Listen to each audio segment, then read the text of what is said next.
paper from year to year. You know, you re-gift the bags. Yeah, right. So as I was doing that, I actually found the tape, cassette tape, and on it said Papaw. And for those of you guys that have Lemon Love, before Wally, there's a little clip of a man speaking, in which somebody actually on the boat asked me who that was a few days ago, and that actually is Wally talking. But that's a very short edited version of the long story that he told. And I found that tape, and I sat there wrapping my presents, and oh man, and listened to the whole thing, and it was just really, really amazing. Because I forgot that he went to Baltimore. There were like all these other little details, and I get in the habit of the short version at night. I'm so sorry.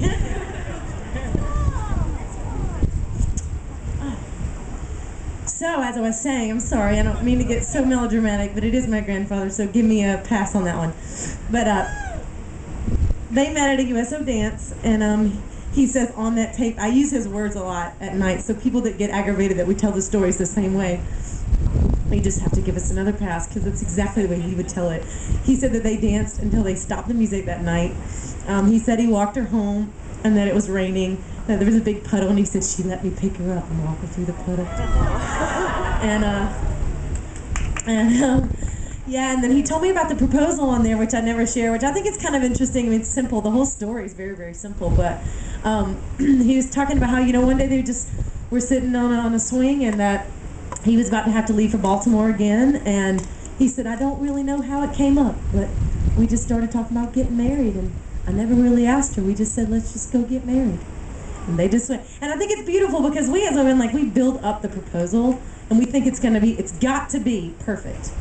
It's got to be this amazing moment where and I thought it was so amazing. It was, for him, it was just like they wanted to get married. They didn't want to wait because he was leaving again, and they lasted for 55 years. And so those of you that don't know, it was just a beautiful relationship for me to experience as a grandchild.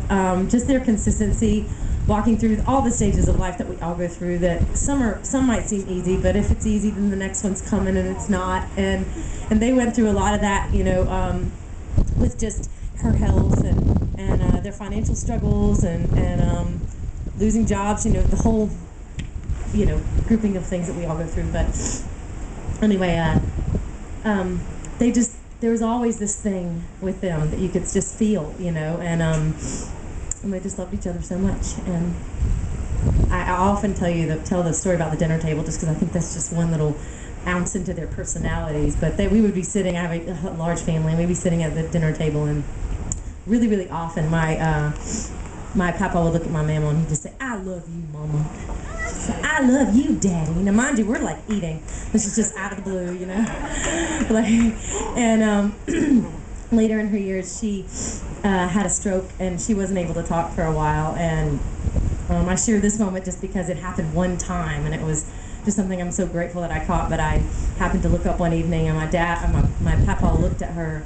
Obviously, he could still speak, but he looked at her and he mouthed to her, and she just smiled. And I know she knew that through him helping her through every little thing she had to do, that he was going to be there, for her to the end.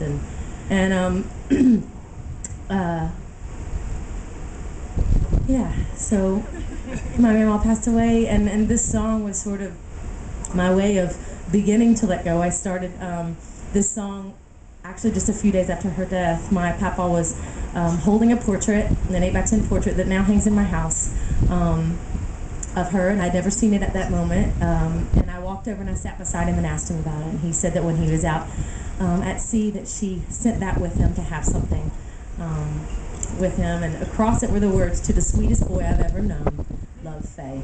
And that was what inspired the beginning of this song, and mainly simplicity of it, because I certainly have made things very complicated in my search for relationships through the years, and in that moment it was just like, wow, to the sweetest boy? Okay, I just gotta find the sweetest boy, it seems so easy, 55 years, and they did, they loved each other, and they just fought for it, and they just made the decision to, and I'm just happy to witness that as a woman, growing up, and it gives me something to aim for. Those of you know, I just got engaged, and so I am sort of determined to make it last. face like that. I want to look at him when his beard is gray, you know, be looking at the same face. So, all right.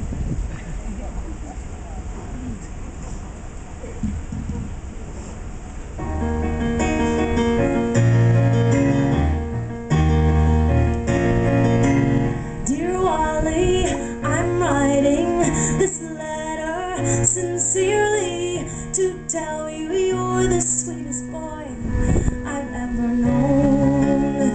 Remember that USO when we met, you almost didn't go on me, and your two sons are very glad you did.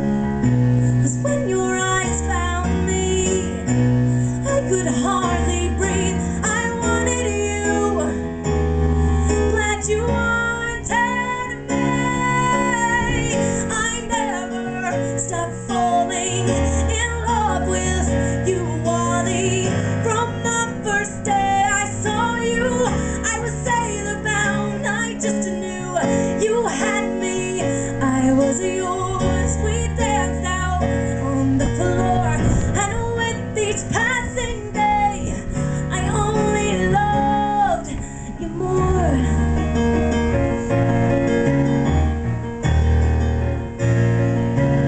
That night was pure magic. Who would have imagined it would become 55 loving, wonderful years? Your job was not all easy. Those last years I could hardly speak, but when I looked at you I knew nothing had changed. And when I was leaving, I could feel you hurting, but then I saw those angels and I knew your love would want this for me. I never stopped falling in love with you, Wally. From the first day I saw you, I was sailor bound. I just knew you had me. I was yours. We danced out on the floor, and with each passing day, I only loved you more.